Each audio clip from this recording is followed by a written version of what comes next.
Kung hey fat choy, kung hey fat choy. Ubo na tayo guys.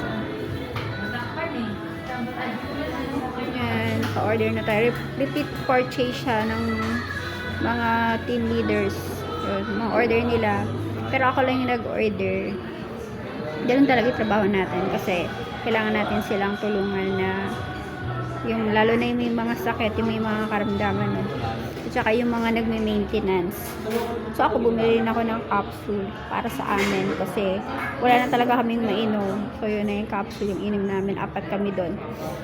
So yan, sa releasing na tayo. Mamaya konti kasi may mga nakapila pa doon.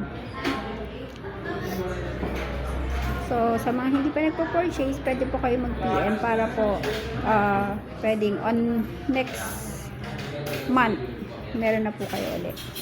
Thank you. That's for now. Bye-bye.